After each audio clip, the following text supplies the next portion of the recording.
Makinis maputi siya, pero ba't gano'n? Grabe.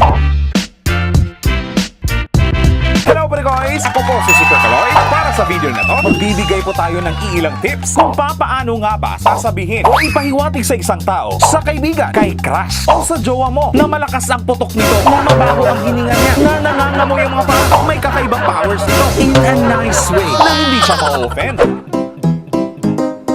Number 1, daanin mo sa jokes. Dahil jokes are half men. Pare Kois, mabaho ka ba? Bakit? Di ba halata? Umaalingasan na nga eh. Ligo-ligo rin pag may time. Joke! Kitaas nga yung mga kamay mo at parang may naagnas na bangkay sa may kilikili mo eh. Ilibing na natin. Nangangamoy na eh. Joke! Nakikiramay ako pare Kois sa pagkapatay ng alaga mong daga. Pwede ilibing na natin. Nangangamoy na rin eh. Joke! Uy! Yung bayabas mo napisa na. Look natin. Joke! May bagoong ka ba dyan? Pengi naman oh. Gawin natin sa usawan. Joke! Amoy putok ka. Pero wag mong ikahiya yan. No, not ever. Kasi pinagpawisan mo yan eh. Joke! Pare Kois, may putok ba ako? Wala. Bakit? Kakaingit ka naman. Buti ka pa. Meron. Joke! Tip number 2. Daanin mo sa Q&A. Question and answer. Kasi ang batang matanong, doon natututo. Pare Kois, ginagawa mo bang chichirya? Yung sibuyas? Hindi ba uso sa inyo ang maligo? Malamig lang ba ang panahon? O sadyang tamad ka lang maligo? Ano bang gamit mong toothpaste?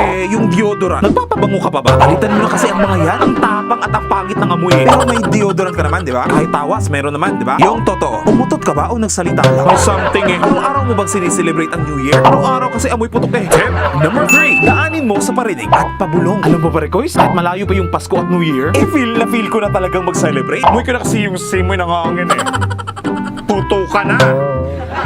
Alam mo pare Kois, may naamoy talaga ako eh. Kakaiba talaga eh. Hindi ko talaga ma-explain. Hindi ko rin ma-spelling. Sino kaya yun no? Alam mo pare Kois, rinig ko sa chismosang front doon sa ibang kanto. May nangangamoy raw patay dito sa lugar natin. Sino kaya yun no? Tip number 4. Daanin mo sa para ma-attract si crush. Pare Kois, dapat araw-araw, oras-oras, minuminuto, nagpapabango tayo para ma-attract natin si crush. Maganda din yung nagpa-fabric conditioner tayo sa mga damit natin para ma-attract natin si crush. Maganda rin yung nagtutoothbrush tayo para fresh breath, di ba? At with a killer smile. Hindi yung killer hininga para ma-attract natin si crush. Maganda din yung naliligo tayo everyday. At nagsasabon syempre. Iba din yung tubig lang, di ba? Syempre, para ma-attract natin si crush. Tip number 5. Daanin mo sa regalo. Kahit malayo o wala talagang occasion. Total, malapit naman na yung birthday mo pare guys. Sa next year na, di ba? Tapos magpapasko na rin very soon. Regaluhan na kita ng mouthwash, ng sabon at deodorant. Advance kasi ako mag-isip eh. Syempre, galante. Ano, gusto mo ako pa magpaligo sa'yo? Sasabunin kita. Gusto mo? Tip number 6. Daanin mo sa pagiging prangka at wala nang paligoy-ligoy pa. Pare Kois, ang baho mo. Maligo ka nga. Pare Kois, tutok pa ba yan? O patay na pusa? Maligo ka nga. Pare Kois, hindi uso mouthwash? Mag-toothbrush ka nga. Pare Kois, yung totoo, amoy ulam pa ba yan? O basura na? Mag-toothbrush ka nga. Pare Kois, nakakamatay na yung patay na amoy mo eh. Promise. Maligo ka nga. Pare Kois, bored ako ngayon eh.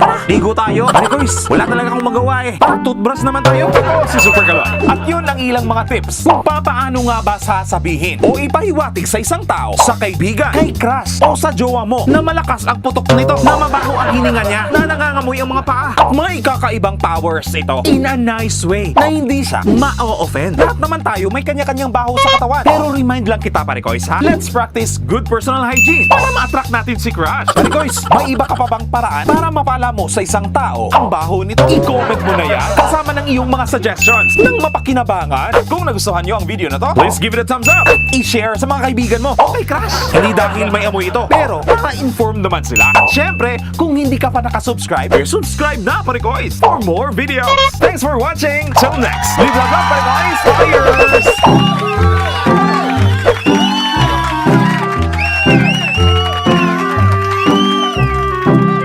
Teka, mabaho ba talaga? O sadyang malapit lang yung ilong mo sa bibig mo at naaamoy mo pala yung sarili mo? Nandamay ka pa ng kapwa mo eh. Pag sunod na ay...